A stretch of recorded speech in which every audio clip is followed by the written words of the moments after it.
प्रथम गंतव्य ठाकुर जी नहीं होने चाहिए, पहला गंतव्य प्रेम होना चाहिए। हमारे भजन का, हमारे साधन का, हमारी कथा का, हमारे नियमों का, सबका प्रथम पहले किसको प्राप्त करना है कि पहले हम प्रेमी बने। पहले ठाकुर जी नहीं, पहले ठाकुर जी के लायक बनो, और फिर जब लायक बन जाओगे, ठाकुर जी को कभी अपने केंद्र बिंदु में मत रखो। एक बात बहुत ध्यान से सुनो,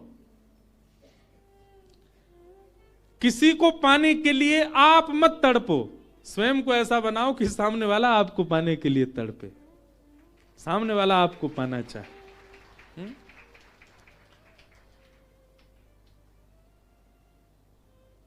पिक्चरों में ऐसे दिखाते हैं ना कि कोई प्रेम करता था किसी कन्या से, और उसको सीधे तो पानी पाया, तो खुद इतना बढ़िया पढ़ लिख करके बड़ा मजिस्ट्रेट बन गया महाराज, आगे पुलिस पीछे पुलिस, अब वो छोरी डोल रही है वाकू पावे को, इससे मेरा ब्याह हो।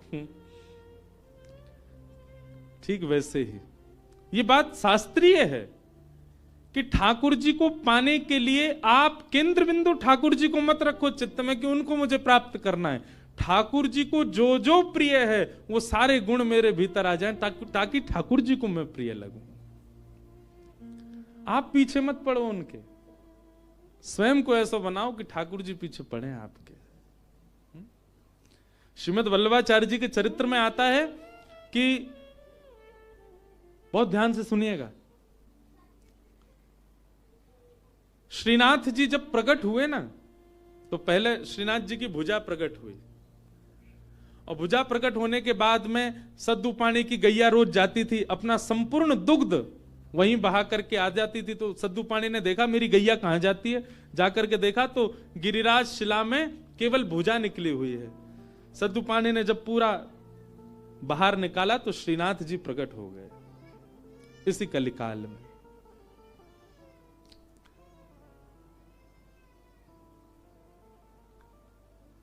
तो सद्दू पानी ने ठाकुर जी से प्रार्थना की कि ठाकुर जी आपके लिए क्या लाऊं मैं, आप क्या पाएंगे, क्या व्यंजन लेंगे, क्या भोग प्रसाद लेंगे, आप विश्वास मानेंगे। हमारे श्रीजी बाबा श्रीनाथ जी उन्होंने कहा, बोले हे सद्दू पाने, जब तक मेरे श्रीमद् वल्लभाचार्य जी नहीं आएंगे तब तक मैं केवल दूध पीऊंगा। ठाकुर जी ने पयोव्रत किया, भक्त भगवान के लिए व्रत करता है, पर ठाकुर जी ने व्रत किया कि जब तक वल्लभाचार्य जी नहीं आएंगे मैं केवल दूध पीऊंगा। श्रीनाथ जी जो आजकल उदयपुर के पास नाथद द्वार में विराज रहे हैं, जब ये गिरिराज जी में प्रकट हुए तब की लीला है। इस बार हमारे लाल जी का उत्सव नाथ द्वारा में ही है, श्रीनाथ जी में 11 से 17 जनवरी। बाद में एक अजब कुमारी नाम की एक भक्ता हुई थी, उसके लिए ठाकुर जी उदयपुर चले गए, उदयपुर के पास नाथ द्वारा में। प्रकट तो आप गिरिराज जी में ही हुए थे। तो ठाकुर जी कितने वर्षों तक केवल दूध पी करके रहे।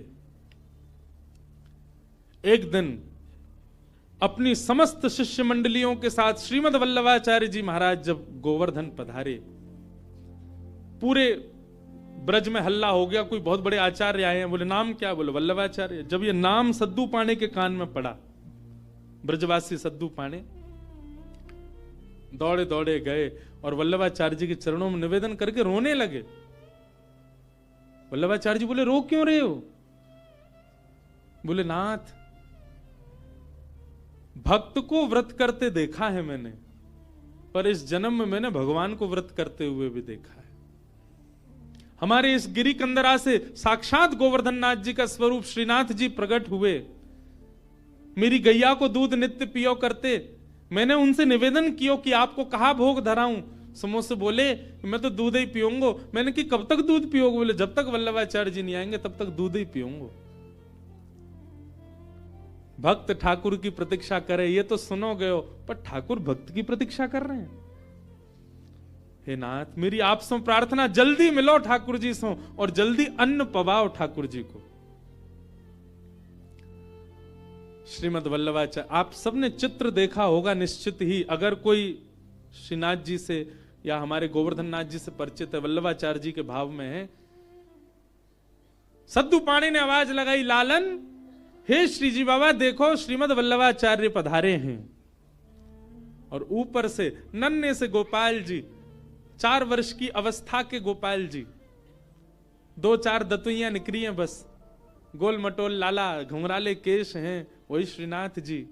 ऊपर गिरी कंदरा से नीचे देखते हैं श्रीमद वल्लभाचार्य जी को, वल्लभाचार्य जी ऊपर देखते हैं ठाकुर जी को, और दौड़े वहां से ठाकुर जी, यहां से वल्लभाचार्य जी, और मध्य गोवर्धन में दोनों ने गाढ़ आलिंगन किया एक दूसरे का। ये चित्र देखा होगा आपने वल्लभाचार्य जी, और नहीं देखा हो तो गूगल पे देखना, वल्लभाचार्य जी श्रीनाथ जी मिलन पिक्चर, ऐसे ठाकुर जी ने आलिंगन कर रखा वल्लभाचार्य जी को, नेत्रों से आंसू गिर रहे हैं। वल्लभाचार्य जी बोले, ठाकुर जी आप क्यों इतने श्रम में रहे, कुछ पाया नहीं? तो वल्लभाचार्य जी महाराज ने अन्नकूट बनवाया ठाकुर जी के लिए, 56 भोग तैयार करवाए, और श्री जतिपुरा में, गोवर्धन के जतिपुरा में, वहां श्रीमद वल्लभाचार्य जी ने श्रीनाथ जी का अन्नकूट किया, 56 भोग पवाए, ठाकुर जी का अन्नप्राशन हुआ। मतलब इतने वर्ष बाद ठाकुर जी ने अपना पयोव्रत, दूध का जो व्रत था वो छोड़ के अन्न ग्रहण किया। किसके लिए? अपने एक भक्त के लिए। तो भैया केंद्र बिंदु में ठाकुर जी नहीं, केंद्र बिंदु में प्रेम लाओ। आपके केंद्र बिंदु में प्रेम आ गया और प्रेम आपके चित्त में आ गया, तो आप ठाकुर जी के केंद्र बिंदु में रहोगे, ना कि ठाकुर जी आपके केंद्र बिंदु में। स्वयं को निर्माण ऐसो करो, कथा सुन के, संत संग करके, सत्संग करके, वैष्णव संग करके, भजन करके, कीर्तन करके, कि ठाकुर जी आपकी प्राप्ति के लिए विचरण कर रहे हैं, कि जे मुंह को मिले कैसे भी।